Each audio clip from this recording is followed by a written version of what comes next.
I need to do what I did today every day. I hiked 8 gallons of water down from a local fish store over here.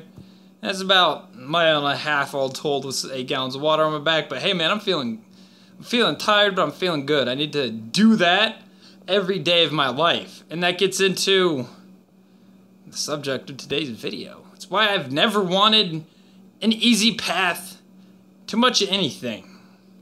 We'll get into it in the way of walking. Because I walk everywhere. It's not that I can't drive. I used to drive frequently. I used to drive every morning, but here's the thing. It's a lot easier to get in a car and go places than it is to BMW it everywhere.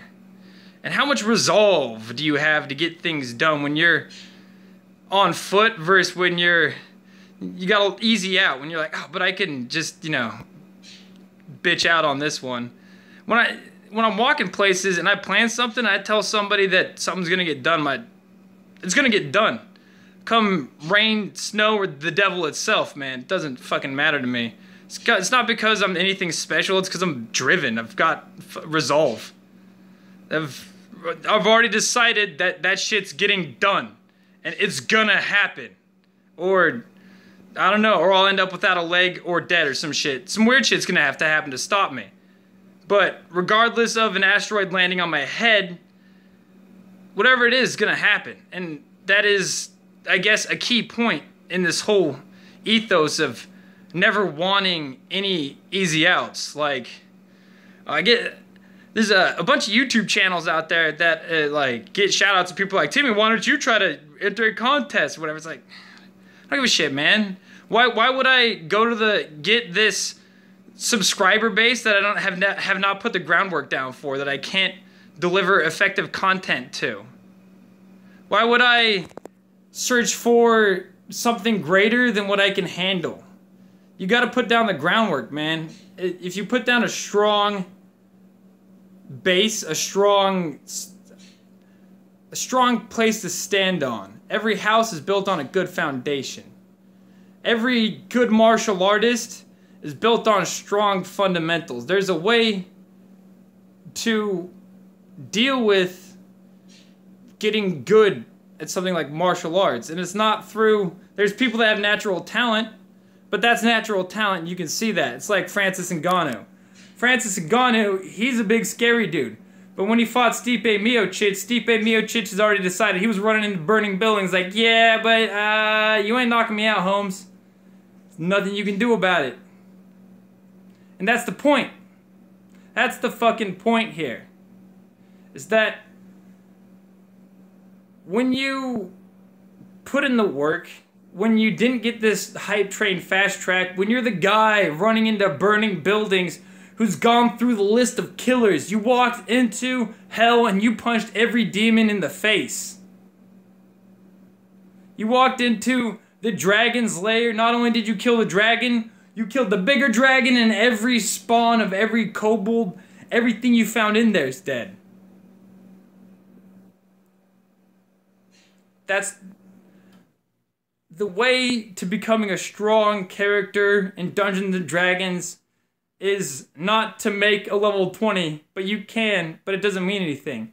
But the level 20 character that you leveled up from level 1 by going and fighting the Goblin King, and then eventually leveling up to being an epic level druid that ages 1 year every 100 years, means a lot more to you. You have the groundwork there. You have this sense of accomplishment. The trophy isn't in.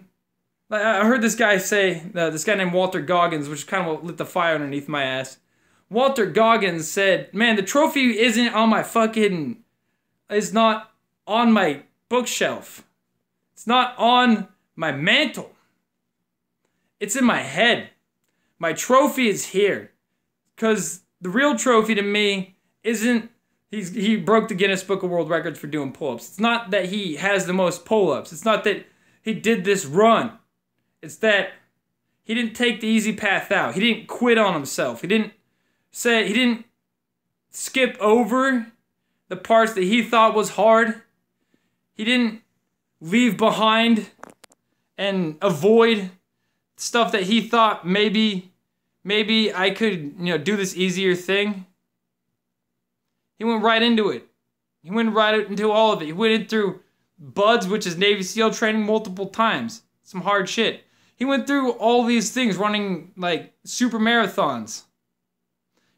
And he's become this crazy, inspiring person who was 300 pounds in high school. How did he get there? Tell you what, my friend, it wasn't through fucking taking it easy. It wasn't through waking up late. It wasn't through fucking around. It was through constant, diligent effort, through going from failure to failure to failure, learning from each one until he established this methodology, this elite sense, like in a video game. When you're playing on super hard settings, you get murked all the time until you figure out what the hell you're doing in that game, and then you become unstoppable. And that's the same thing here. If you are shooting for the stars, going to the stars isn't going to be an easy journey. Putting the Apollo missions on the moon wasn't a fucking walk in the park. Alright? This is all some very difficult shit that people did through not being like, I don't know, man. Maybe I won't go running today. No. They did the opposite. When they thought about not going running, they ran double. And that is what you gotta do. Whatever you're thinking about not doing, instead of not doing it, run at it. Full steam ahead. See what happens. I'm not saying you're gonna succeed, but hey, all of us fail. I'm still failing. If you're watching this, I'm still just going from failure to failure to failure to failure, but I'm learning a whole lot. And for some reason, people think I know things. But that's just because I went from failure to failure to failure. And from each of these failures, I learned, oh, don't do that. No, don't do that. Do this. But I never stopped going. I never stopped showing up. And in fact, I've only gotten hungrier and more interested and willing, driven. So maybe find it for yourself. Maybe. This isn't the sort of thing that comes easy. This isn't the sort of thing that comes without avoidance of struggle and pain. But like I said before, you got to go into the dragon, the metaphorical dragon's lair. You got to move into the forest of death and confront every monster and demon you find in there. Like, what's up, man? See what happens when you come out the other side.